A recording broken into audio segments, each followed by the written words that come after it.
Alan Shay and a man he helped get more than $1 million in home loans from Bank of America and Countrywide were recently arrested on mortgage fraud charges. The charges have now been dropped, and Alan Shay is here to tell us all about it. Thanks for joining us, Alan. Well, thank you for inviting me, and I thank your viewers here in Pasadena. Yeah. We understand it's been a little bit of a trying period for you. Now, you're somebody who's very visible in the community, especially with your work in the Northwest Commission. Correct. So, how have these, when these charges were brought against you, how have they kind of affected your dealings with people in the community? Well, they've affected it extremely. I mean, I've had where my neighbors have passed out flyers to make other neighbors aware that I was arrested, and the kind of character that it presented or put me in a certain light, to say it nicely. And these things have actually turned my whole life upside down. Business-wise, clients left my business, people who felt uncomfortable about dealing with me. All these things surface as a result of putting this type of information out without doing the due diligence that the Sheriff Department should have done, and certainly in light of what they use for evidence.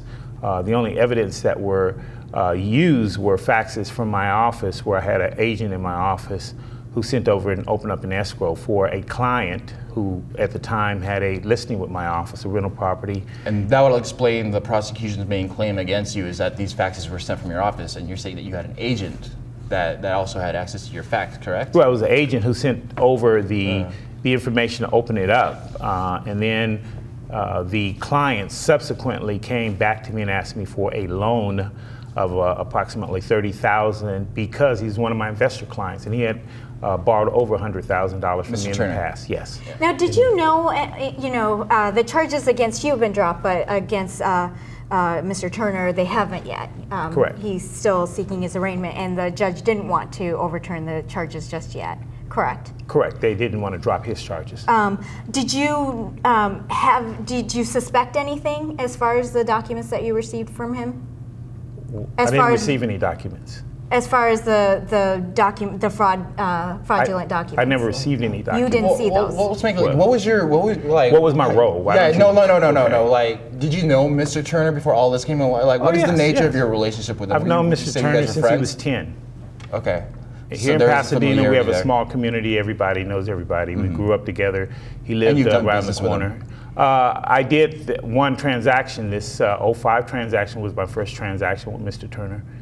And it was a $1.2 million home. He's a very intelligent young man. He has a BA in accounting from, I believe, Southern University.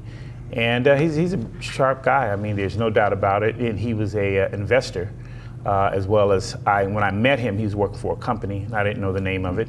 And he put down a significant down payment, 20%. So the financing went directly through Countrywide. So those are the things that made it quite questionable why the officer didn't understand those elements. But to me, the officer clearly wanted to earn some stripes, make a name for himself. Everyone that I talked to, from judges to lawyers, indicated that they didn't see any reason for him to arrest me. He didn't arrest Jeff Gleason, who was the loan broker from Countrywide. Countrywide had in 07 collapsed, and no one from Countrywide was investigated directly and brought up for criminal charges. And this right here, this particular case, set a precedent that the only ones who was arrested were Eddie and myself in relationship to a Countrywide loan. Well, I know that you've talked about in newspapers and said you've kind of compared this situation to the Michael Brown case, and you really felt that this really had a racism component. What do you intend to do now that the charges have been dropped? Well, as a city commissioner, my objective has always been the love of Pasadena and to make sure that we as a city set forth a model example of how to deal with these kind of issues.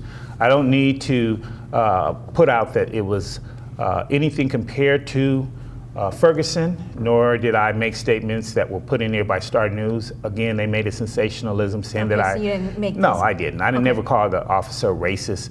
Otherwise, you can look on my Facebook and see what I did, because I rebutted that. Also, with the Weekly, they just put out theirs, and again, they made statements that the evidence wasn't enough evidence. There was no evidence. The evidence that was used was basically an open up of an escrow fax, which is standard for realtors. And the judge seemed very clear that right, there was nothing there. Right. So my issue with the media is they over sensationalize, and that could place a bad light on That's why things. we have you here, Well, because we thank wanted you. to hear from you directly on how you feel about this. Obviously, you know, we understand when these kinds of charges are brought against you, how much this would have turned your life upside down. So we wish you the best coming in. as you try to put it together. Well, Thanks for thank being you, here. and thank Pasadena and your viewers. Okay, great.